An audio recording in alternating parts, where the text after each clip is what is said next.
말씀은 오바다스입니다.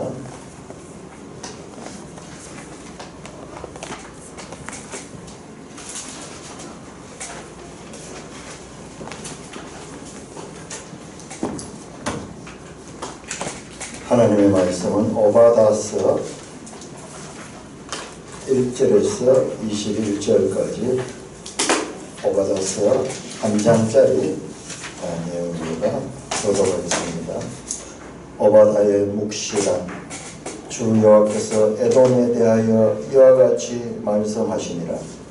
우리가 여호와께로 말미암아 소식을 들었나니 곧 사자가 나라들 가운데 보내심을 받고 이르기를 너희는 일어날지어다.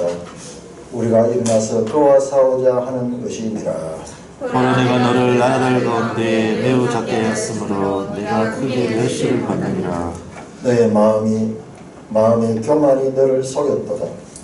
바위 틈에 거주하며 높은 곳에 사는 자여, 너가 마음에 이르기를 누가 능히 나를 땅에 끌어내리겠냐 하니 내가 독수리처럼 높이 오르며 별 사이에 깃들일지라도 내가 거기에서 너를 끌어내리리라. 여호와의 말씀이라. 혹시 도둑이 너게 이르렀으며 강도가 밤중에 너게 이르렀을지라도 만족할 만큼 훔치면 그치지 아니하겠느냐. 혹시 포도를 따는 자가 내게 이르렀을지라도 그래서 얼마쯤 남기지 아니하겠느냐. 네가 어찌 그리 막아였는고. 엘사가 어찌 그리 흩어졌으며 그 감춘봉을 어찌 그리 빼앗겼느냐. 너와 약조한 모든 자들이 다 너를 쫓아 변경에 이르게 하며 너와 화목하던 자들이 너를 속여 이기며 내 먹을 것을 먹는 자들이 내 아래에 함정을 파니 내 마음에 지각이 없음이로다. 여호와의 말씀이니라. 내가 에돔에서 지은 저를 내가며 에서에서 지은 자를 내가며 더다나 내 용사들은 놀랄 것이라. 이로 말미암아 예서의 산에 있는 사람은 다 죽임을 당하여 멸절되리라. 내가 내 형제 야곱에게 행한 포악으로 말미암아 부끄러움을 당하고 영원히 멸절되리라. 네가 멀리 있었던 날 곧 이방인이 그 재물을 빼앗아가며 외국인이 그의 성문에 들어가서 예루살렘을 얻기 위하여 제비 뽑던 날에 너도 그들 중 한 사람 같았느니라. 내가 형제의 날, 곧 그 재앙의 날에 방랑할 것이 아니며 유다 자손이 패망하는 날에 기뻐할 것이 아니며 그 고난의 날에 내가 입을 크게 벌릴 것이 아니며 내 백성이 환난을 당하는 날에 너가 그 성문에 들어가지 않을 것이며 환난을 당하는 날에 내가 그 고난을 방관하지 않을 것이며 환난을 당한 날에 네가 그 재물에 손을 대지 않을 것이며 내 거리에 서서 그 도망하는 자를 먹지 않을 것이며 고난의 날에 그 남은 자를 원수에게 넘기지 않을 것이며 여호와께서 만국을 벌할 날이 가까웠나니 내가 행한 대로 너도 받을 것인즉 너가 행한 것이 내 머리로 돌아갈 것이라. 너희가 내 성산에서 마시는 같이 만국인이 항상 마시리니 곧 마시고 삼켜서 본래 없던 것 같이 되리라. 오직 시온산에서 피할 자가 있으니 그 산은 거룩할 것이요 야곱 족속은 자기 기업을 누릴 것이며 야곱 족속은 물이 될 것이며 요셉 족속은 불꽃이 될 것이요 요셉 족속은 지푸라기가 될 것이라. 그들이 그들 위에 붙어서 그들을 불살할 것인즉 에서 족속에 남은 자가 없으리니 여호와께서 말씀하셨습니다. 그들이 네겝과 예스의 산과 평지와 블레셋을 얻을 것이요 또 그들이 에브라임의 들과 사마리아의 들을 얻을 것이며 베냐민은 길앗을 얻을 것이며 사로잡혔던 이스라엘의 많은 자손은 가나안 사람에 속한 이 땅을 사르밧까지 얻을 것이며 예루살렘에서 사로잡혔던 자들 곧 스바라에 있는 자들은 네겝의 성읍들을 얻을 것이며 구원받은 자들이 시온산에 올라와서 예수의 산을 심판하니 그 나라가 여호와께 속하리라.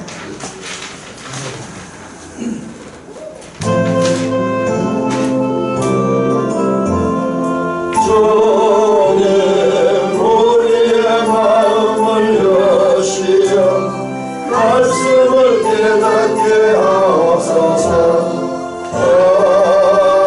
아멘. 오바다스는 한 장짜리죠. 보면요, 이것은 성경 가운데 아주 특별한 책인데요, 이것은 특정 국가를 향하여 경고하는 말씀입니다. 이 특정 국가가 어디냐면 에돔이에요. 에돔이라는 나라. 에돔은 사해 아래편에 있는 국가입니다.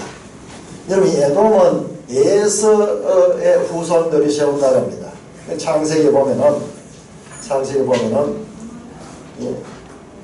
이삭의 두 아들이 있는데 하나는 에서고 하나는 야곱입니다. 쌍둥이 두 아들이죠. 장자가 에서고 이 야곱은 차장입니다. 창세기에 그 기사들이 여러 군데 자세하게 나오죠. 그런데 이 창세기 이야기가, 창세기에 나오던 그 에서의 이야기가 그 에서의 후손들로 세워진 그 나라 에돔의 멸망 기사로 연결되는 것입니다. 자, 에돔이 왜 멸망했는가? 우리 매일 성경 보시면 그 제목을 써놨어요. 1절에서 5절까지는, 4절까지입니까? 4절까지는 에돔이 교만했다. 에돔이 교만했다. 에돔을 오늘 시간이 없어서 못 찾겠는데 지도를 보면요, 우리 한번 봅시다. 지도 한번 37쪽 한번 37쪽 영 하나는 저도 37쪽 지도를 보면요, 모든 것이 36쪽 37쪽 보시면은 우선 지도에 보면은 그 사해가 아래 보면 나오죠. 사해 밑에 그 아라바 계곡 있고 그 우측편을 에돔이 되거든요. 에돔은 위치가 여기입니다. 산악지대죠. 이 36쪽을 보시면요, 36쪽이 아주 유명한 이게 관광지고, 그 다음에 우리 영화에도 많이 나왔던 인디아나 존스라는 영화에 보면은 여기 나오는데, 여기에 이게 에돔 땅에 있는 우리 이 사진 설명에는 나바테아 왕국의 도시 페트라로 들어가는 쪽으로 있고 그런데 이것이 바로 에돔이에요. 에돔. 이 에돔이 나중에 나라가 없어집니다. 요 성경 오바다서대로 멸망합니다. 그래서 나바테아라는 나라가 여기를 접수를 해버리는데, 여기가 큰 바위산이, 이게 전부 바위로 되어 있습니다. 그 좁은 그 통로로요, 그 영화를 보니까 말 한 마리 타고 들어갈 정도밖에 안 돼요. 그리고 이 입구를 통해서 들어가면요, 넓은 이 광장이 나오고, 그 다음에 거기에다 바위산에다가 굴을 파가지고 거기를 성을 만들었어요. 그러니까 이 에돔 땅은 그야말로 난공불락의 성입니다. 산지 가운데 이렇게, 과거에는 전쟁이 전부 다 성을 뺏는 전쟁이거든요. 근데 적들이 들어올 수가 없어. 적들이 들어올 수 있는 통로가 너무 좁기 때문에. 그래서 이 에돔은 공격을 하고 일로 들어가지고 자기 땅으로 딱 숨어버리면 적들이 들어오려 그러면 한 줄로 써가지고 밖에 못 들어요. 그러니까 들어온 사람들 그 자리에서 다 죽여버립니다. 아주 특별한 지형을 가지고 있습니다. 그리고 이 바위로 되어 있기 때문에 이 페트락 하는 말이 이 바위라는 뜻이에요. 페트로스 갈 때 베드로이라니 반석이라는 그런 뜻을 가지고 있습니다. 그러니까 이런 지형적인 이와 같은 특별한 유리한 조건들이 에돔 사람을 아주 교만하게 했는 게, 그 내용을 자세히 읽어보면 아무도 우리를 침략할 자가 없다 그러면서 이 3절에 보면 너희 마음이 교만했다. 바위 틈에 거주하며 높은 곳에 사는 자여. 이걸 이야기합니다. 이 산 가운데서도 이 높은 틈, 이 바위 가운데서 이렇게 거주하니까, 그러니까 적들로부터 아주 보호받는 거예요. 뿐만 아니라 이 에돔이 교만하는 거는요, 보면은 에돔 사람들이 거기에 보면은 몇 절입니까? 8절. 그날에 여호와의 말씀이니라. 그날에 에돔에 지혜 있는 자를 멸하며 에서의 산에 지각 있는 자를 멸하지 않겠냐. 여기에 고대로부터 지혜 있는 자들이 많이 살고 있었어요. 아주 지적으로 뛰어난 그런 사람들이. 그래서 여러분 욥기에 보면요, 욥기에 보면 대만 사람 엘리바스 나오는데요. 이 대만 간기 여기 바로 이 예스의 산, 여기 에돔 국가에 여기 바로. 그래서 고대로부터 아주 지혜로운 사람들이 많이 살고, 그리고 지형적으로 안전하고, 그 다음에 사람들이 똑똑한 사람들이 많고 이러니까는 이 에돔은 그야말로 교만할 수밖에 없었던 거예요. 그런데 그 에돔이 멸망하는 내용이 쭉 나옵니다. 그래서 그 예스의 산 또는 에돔, 그 다음에 드단, 뭐 이런 이야기들이 전부 다 이 에돔을 가리키는 이야기입니다. 에돔. 그러니까 성경은 지금 창세기 이야기가 끝이 난 지 이게 지금 1000년 이상이 지났는데, 약 1500년 정도 지났는데, 이때도 하나님은 뒤에 보면은 예스의 산, 그리고 야곱 이야기는 끝에 한번 보세요. 끝에 에서 족속과 야곱 18절까지 했습니다. 시작. 야곱 족속은 불이 될 것이며 요셉 족속은 불꽃이 될 것이요 에서 족속은 지푸라기가 될 것이라. 그들이 그들 위에 붙어서 그들을 불살할 것이요 에서 족속에 남은 자가 없으리라. 이 에서 족속이 이렇게 대단한 족속인데 이게 멸망한다는 그 이야기예요. 그러니 이 오바다서를 알라 그러면 이 창세기부터 내용을 다 알아야 돼요. 그래야지 이 내용을 알아요. 그 성경은 이렇다는 거예요. 창세기 내용을 모르면 지금 이 본문만 가지고 읽어가지고는 몰라요. 창세기뿐만 아니라 그 이후로 역사 가운데서 에돔과 그 이 이스라엘과의 관계가 어떤가를 알아야 돼요. 여러분들 그 광야를 지날 적에요. 이 에돔을 통과해서 이렇게 가면은 이 목적지로 쉽게 갈 수 있는데 이 에돔 사람들이 그들의 통행을 허락하지 않습니다. 못 들어가요. 그래서 계속 에돔은 이스라엘을 방해하고 대적하고 이스라엘을 공격하는 것과 같은 역사를 가지고 있어요. 그 창세기 25장에 어머니 태중에서 그 리브가의 태중에 두 아이 상둥이가 있는데 둘이가 싸우는 것 같았어요. 두 민족이 내 태중에 있구나. 그러면서 신비한 예언이 나오는데 큰 자가 작은 자를 섬기라 하는 그 말이 나왔어요. 이 역사 가운데서요. 역사 가운데서 그 일들이 지금 이어지고 있는 거예요. 지금 이어지고. 자, 여러분 시편 137편 보세요. 시편 137편. 오늘 우리가 아까 전에 읽었던 이 말씀인데요. 시편 137편 7절 보세요. 7절. 시편 137편 7절 같이 시작. 여호와여 예루살렘이 멸망하는 날을 기억하시고 에돔 자손을 치소서. 그들의 말이 헐어버리라 그 기초까지 헐어버리라 하였나이다. 여러분 이 시편은 언제 썼겠어요? 이 시편은 언제 썼겠습니까?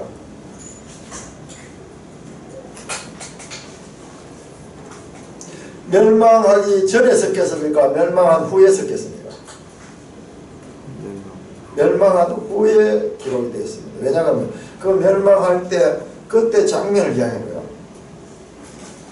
예루살렘이 멸망할 때, 유다가 멸망할 때, 바벨론에서 멸망할 때 에돔 자손이 어떻게 했느냐 그러면 에돔 자손이 그들을 도와주고 그리고 기회를 엿보면서 이 바벨론 군대를 도와서 이 예루살렘을 멸망하는데 앞장섰고, 그리고 나중에는 그거를 취해가지고 많은 보물들을 빼앗아가고 노예로 데려가고 이렇게 하면서 거기 나오잖아요. 그들의 말이 헐어버리라 그 기초까지 헐어버리라. 유다가 망하는 것을 보고 더 망하게 해라, 완전히 멸절시키라 그러면서 지금 이 망하고 있는 유다에 대해서 그렇게 그들을 했던 행위를 지금 시편에서 지금 고발하는 거예요. 그래서 이 바벨론 포로로 잡혀있는 유다 백성들이 하나님 이 에돔 자손을 치소서. 바벨론이 우리를 멸망했지만 바벨론 못지않게 에돔도 우리를 이렇게 파괴하는 데 앞장섰습니다. 그래 지금 우리 한번 보세요. 이 구성을 한번 보세요. 시편 137편 이 이후로 내용이 뭔지 아세요? 나오는 138편, 139편에서 144편까지를 자세히 보면 전부 원수 때문에 고통당하는 거예요. 시편이. 내 원수들의 분노를 막으시며 주의 오른손으로 나를 구원해 주소서. 하나님 139편도 전부 그런 거예요.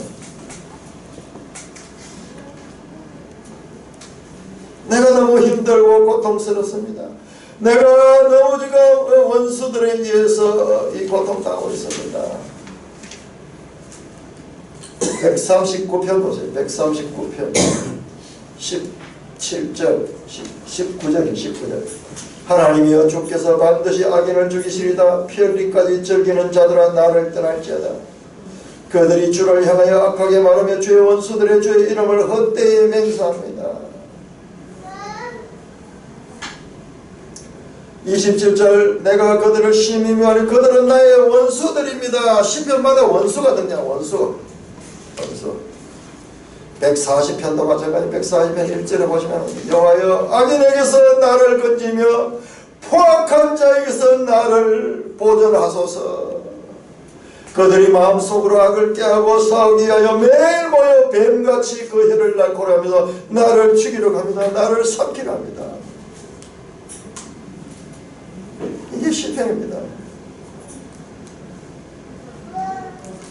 왜 하나님의 백성이 가는 길에 그냥 평탄하게 아니하고 원수들이 이렇게 계속 나타나고 있는가?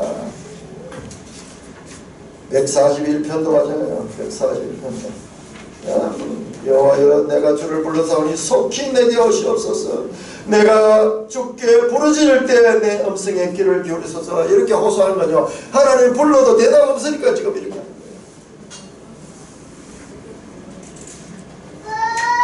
142편 보세요. 141편 2절 같이 읽습니다. 시작. 내 원통함을 그의 앞에 토로하며 내 우환을 그의 앞에 진술하는구나.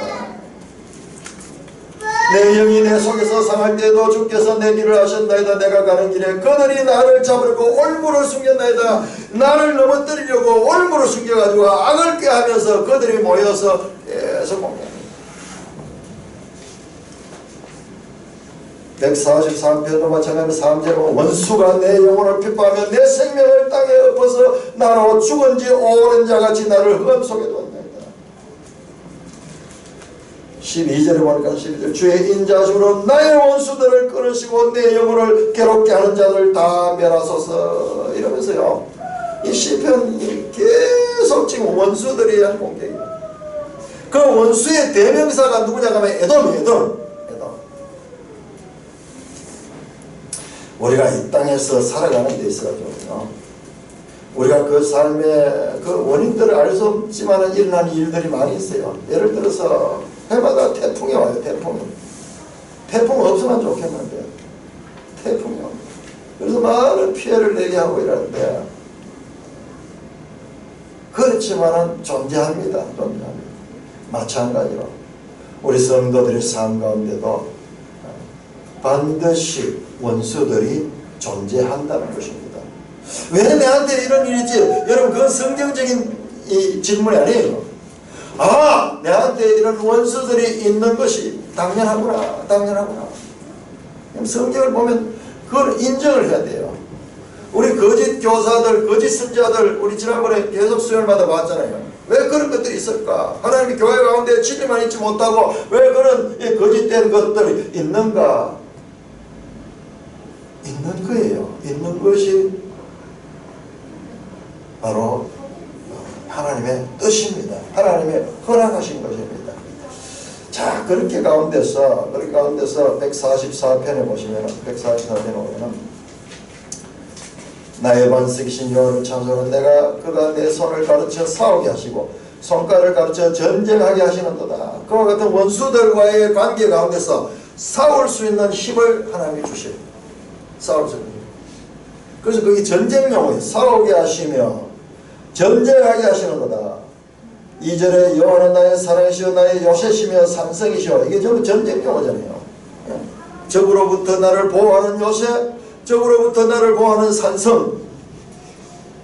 나를 건지는 이요 나의 방패시요 적의 공격으로도 나를 보호하는 방패.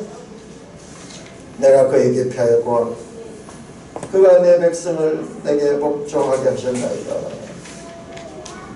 이 시편을 보면 전부 이 원수들에 의한 그 어떤 고난받는 이 시인이 그 탄식 같은 내용을 노래로 표현하고 있는.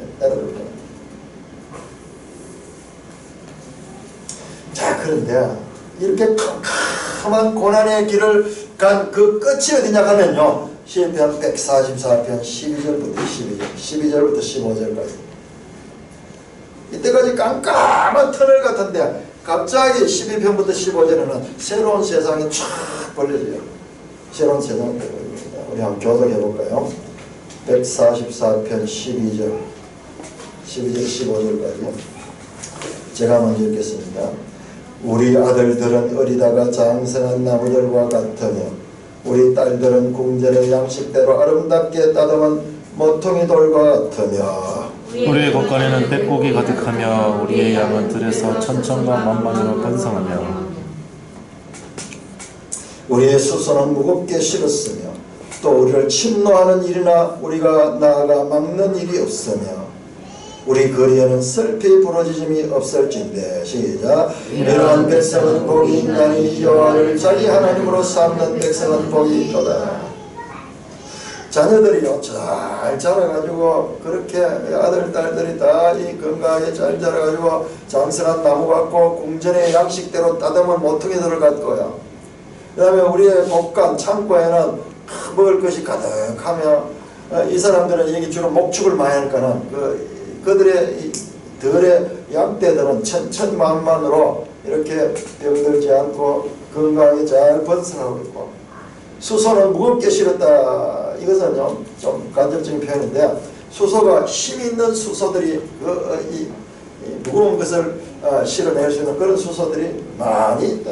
뿐만 아니라 이같이 우리가 먹을 것이 또 풍성할 뿐만 아니라 그 다음에 외적으로부터 공격이 없어요. 우리를 침노하거나 나아가서 우리가 전쟁을 막기 위해서 싸워야 될 일이 없어요. 전쟁이 없으면 우리 거리에는 슬피 부르짐이 없다. 그야말로 평안의 상태, 평안의 상태. 먹을 것도 풍성하고 자녀들도 건강하게 잘 자라고 있고, 그 다음에 이 전쟁도 없고, 자기가 농사해서 자기가 먹을 수 있는, 전쟁이 일어나면 자기가 농사하고 먹기는 딴 사람이 먹어버려요. 그야말로 기복신앙적이죠. 그냥 잘 먹고 잘 산다 그런 표현인데요. 이게 구약의 하나님 나라를 표현할 적에 이렇게밖에 표현 못해요. 구약은 하나의 모형적이다 그러죠. 모형적이다. 구약은 신약과 연결시키면요 상당히 좀 초보적인 단계예요. 초보적인 단계. 우리 지난 주간에 우리 홍상 선생님이 구약의 하나님하고 신약의 내용이 너무 다르다. 그것을 발견하는 것이 정말 잘하는 거예요. 보통 사람은 그것도 잘 못 발견해요. 그런 이 뭐지? 그걸 느껴야 돼요. 구약은 아직까지 예수 그리스도 오기 전입니다. 그래서 구약의 상태는요, 지금 해결이 안 돼. 문제투성입니다, 구약은. 그래서 폭력 이야기가 계속 나오고, 전쟁 이야기가 계속 나오는 거예요. 그 전쟁에서부터 전쟁이 없는 상태, 평안한 상태가 이게 하나님 나라 상태처럼 그렇게밖에 표현할 수 없는 거예요.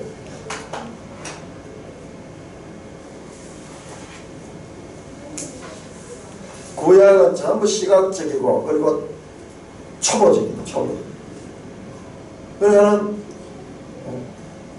가정이 평화롭고 그리고 이 풍족한 이 삶 이걸 나타내는데 이것이 하나님 나라를 나타냅니다.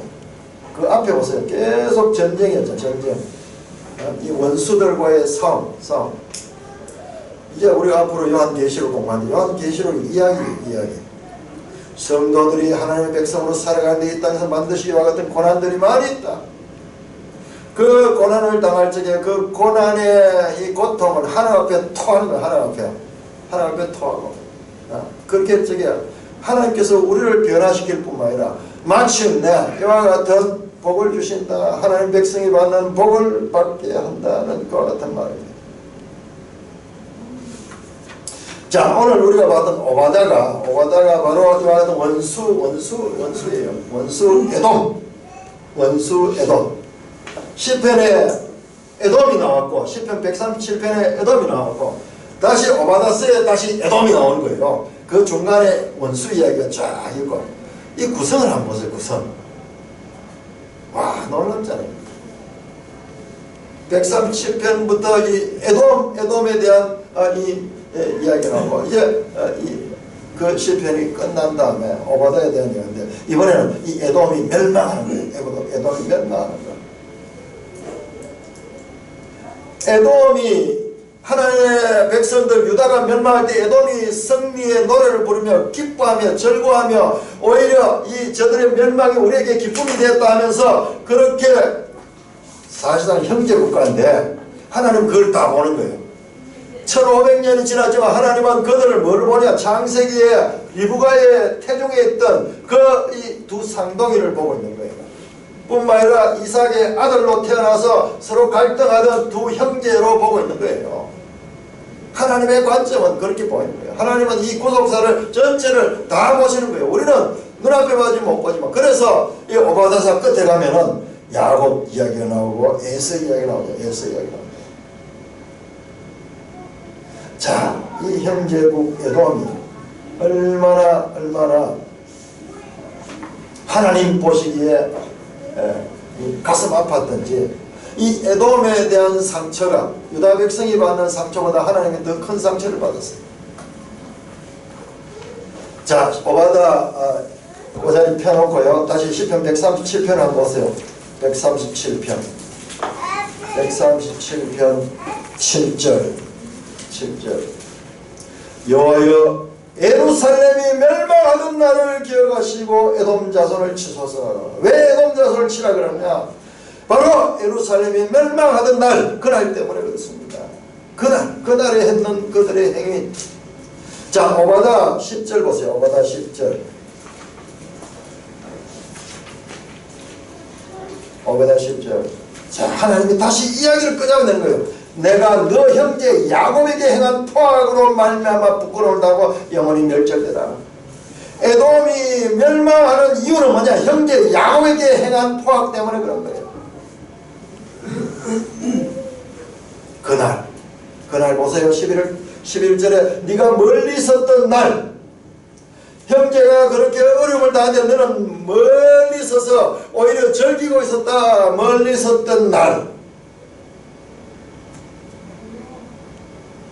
이방인이 그의 재물을 빼앗아가며 외국인이 그의 성문에 들어가서 예루살렘을 업겨여 제비 뽑던 날, 이 바벨론 군대가 들어가지고 예루살렘을 점령하고 거기에서 서로 차지하기 위해 가지고 제비 뽑아가지고 좋은 것을 약탈해 가던 그날 너는 그날 중에 한 사람 같았다.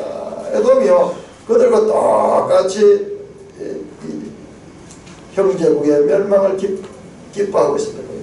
12절 보세요. 네가 형제의 날, 곧 그 짱의 날에 방관했다. 하나님은 지금 그걸 아는 거예요. 그날, 형제의 날, 곧 그 짱의 날, 예루살렘이 멸망하던 그날 너는 방관할 것이 아니며, 그래서 안 된다 이 말이요. 유다 자손이 패망하는 날에 기뻐할 것이 아니며, 너는 그렇게 해서 안 된다는 거예요. 그 고난의 날에 네가 컵에 입을 벌릴 것이 아니며, 이 형제국이 망하고 있는데 거기서 입을 크게 벌리면서 기뻐했던 것. 13절에 내 백성이 환난을 당하던 날에, 하나님의 백성이 망하던 그 날에 네가 그 성문에 들어가지 않을 것이며, 거기에 들어가서 그 약탈해서는 안 된다는 것입니다. 환난을 당하는 날에 네가 그 고난을 방관하지 않을 것이며, 환난을 당하는 날에 네가 그 재물을 손을 대지 않을 것이며, 내 거리에 서서 도망하는 자를 막지 않을 것입니다. 형제 국가의 유다가 이 망하고 있을 때 도망가는 사람들을 못 가도록 그렇게 막고, 고난의 날에 그 남은 자를 원수에게 넘겨요. 그 유다 백성을 잡아가지고 바벨론의 포로로 팔아넘겼다.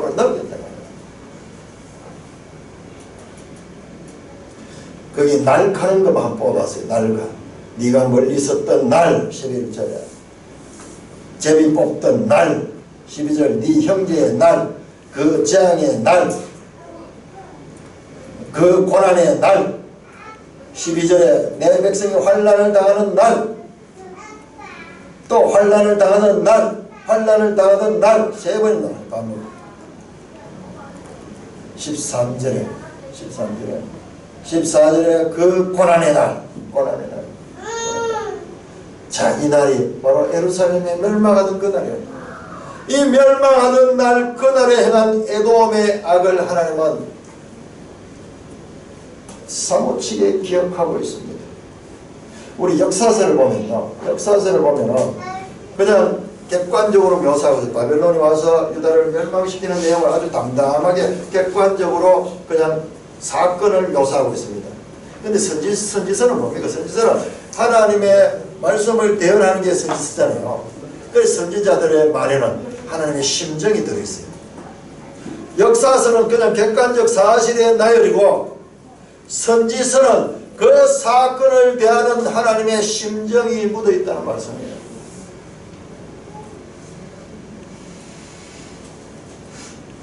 바벨론 멸망하던 그날 하나님이 얼마나 상처를 많이 받는가. 하나님 얼마나.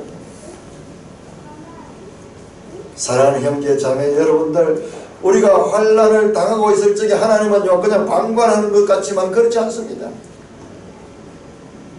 하나님이 가장 가까이서 이 어려움들을 이겨낼 수 있도록, 하나님 말씀으로 이겨내고 하나님을 의지함으로 이겨낼 수 있도록 가장 가까이서 보고 있는 거예요.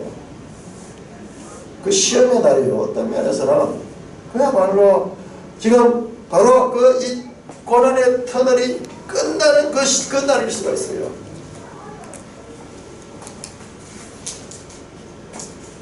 가장 힘들 때 하나님은 가장 가까이 계시면서 그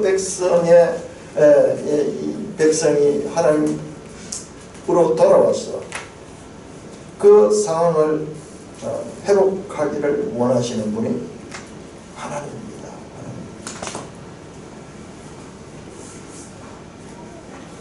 자, 창세기에 나오는 이 야곱, 그리고 이 오바댜서에 나오는 야곱, 창세기에 나오는 에서, 그리고 이 오바댜서에 나오는 이 에서.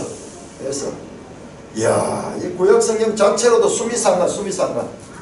구약성경. 여러분 보세요. 그 야곱과 그 에서가 역사 가운데 1500년 후에도 지금 같이 등장하고 있습니다. 같이.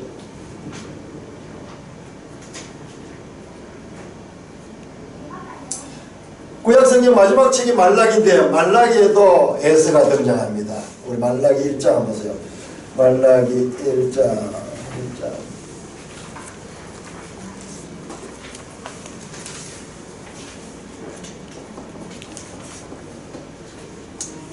3절입니까?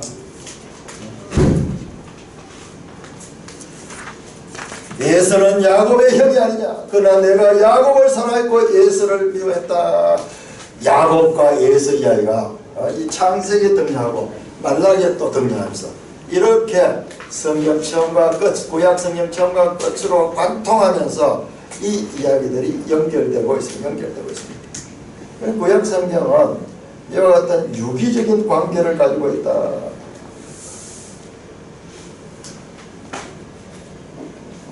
그리고 이 시편에서도 그 시편 130편 에돔으로 시작해가지고 쫙 원수들로 인해서 고난당하는 이야기가 쭉 연결됐다. 오바댜서가 또 이렇게 등장해서 그 에돔.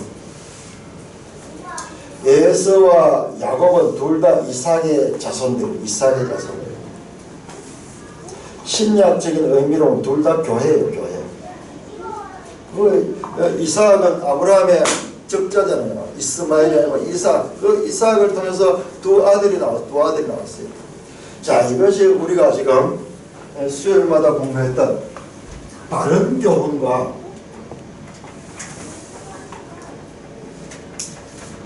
다른 교훈으로 연결됩니다. 자, 보세요. 큰 그림 한번 보세요. 창세기부터 말라기까지 연결되는 에서와 야곱과 에서 이야기가 이 이스라엘이요. 이거는 에돔. 에서의 후손들로 에돔국이죠. 이 에돔은 오바다서에 보면은 완전히 멸망합니다. 이것이 이기는 것 같지만은 마침내 멸망합니다. 이 창세기부터 이 말라기까지 연결되는 야곱과 에서의 이야기. 창세기에서는 마치 시처럼 있었고, 창세기 시처럼 있었고, 이것이 구약의 마지막 말라기까지 열매로 연결돼요. 이게 신약으로도 연결돼요. 이 사상, 구약에 나오는 이 두 사람의 대조적인 이와 같은 사상들이 그렇게 연결됩니다. 그게 요한계시를 보면은 이 라인을 따라가는 자가 참교회예요. 자, 여기에 라인을 따라가는 자가 음녀교회입니다. 음녀교회는 혼합되고 거짓된 복음이 변질된 거예요. 변질. 두 사람 다 이삭의 아들이지만요, 그 아들 가운데 끝까지 하나님의 뜻이 이어지는 야곱이 있고, 그 다음에 그 뜻이 변질되는 에서가 있습니다. 히브리서 12장 16절에 에서를 이렇게 말합니다. 한 그릇 음식을 위하여 장자의 명분을 판 에서와 같이 망령된 자가 없도록 살피라. 이 에서 라인은요, 항상 육적인 것, 이 땅의 것들과 하나님의 것을 섞어버립니다. 때로는 이 땅의 것들을 하나님 것보다 더 우선시합니다. 그러니까 잘 되는 것 같죠. 잘 되는 것 같지만 결론적으로 멸망합니다. 그래서 성경 창세기부터 시작해서 요한계시록까지 그 이야기를 하고 있는 거예요. 그래서 성도들은 이와 같은 길 가운데서 어느 길을 택할 것인가? 우리의 삶의 현장 가운데 늘 이와 같은 두 개의 길이 우리에게 펼쳐집니다. 교회 안에 있다고 해가지고 이런 것이 아닌 게 아니, 둘 다 교회의 모습을 가져요. 교회 안에서 이게 나옵니다.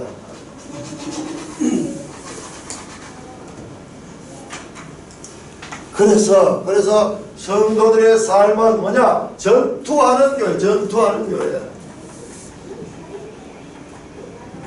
이 땅에서 지상교회는 전투하는 교회입니다. 그냥 막연히 교회만 속해 있다고 되는 것이 아니라 끊임없이 바른 진리를 향하여 우리가 힘써 나가야 돼요. 계속 나가요. 여기에 속한 자는 멸망하게 되고 여기에 간 자는 승리합니다. 그래서 마침내 예수님의 재림 때 전투하는 교회는 승리하는 교회 됩니다.